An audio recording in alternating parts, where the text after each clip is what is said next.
and he got fired, and we had no money and no food. We were always poor, but I mean, we wouldn't have starved. We had saltine crackers and peanut butter, right?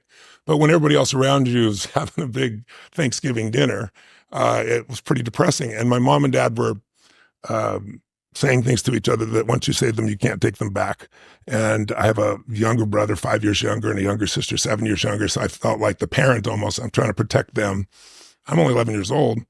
And what changed my life is this bang on the door. I go open the door, and there's this guy, big guy with groceries in both hands. And he had a pot on the ground with an uncooked turkey.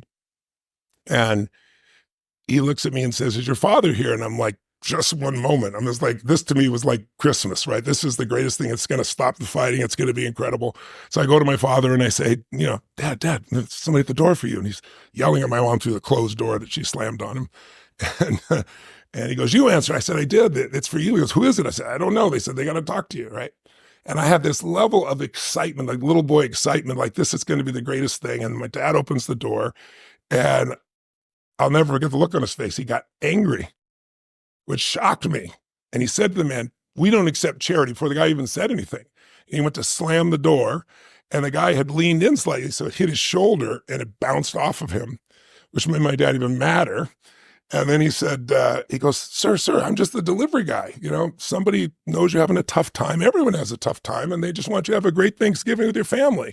My father says, "We don't accept charity." He goes to slam it again. But I think because he leaned in, his foot came in. Now it hit his foot and bounced open again. It's just like, now I got fear running through my body because I know my father, right? And my father looks at him, and the guy looks at him and says something. I thought my father was going to punch him in the face. And he didn't do it mean. He had a softness in his face, and he said, "Sir," he saw me, and he said, "Don't make your family suffer because of your ego." And the veins of my father's side of his neck were like this. He's beet red. I thought for sure he was going to punch the guy. And then all of a sudden his shoulders dropped, like defeated.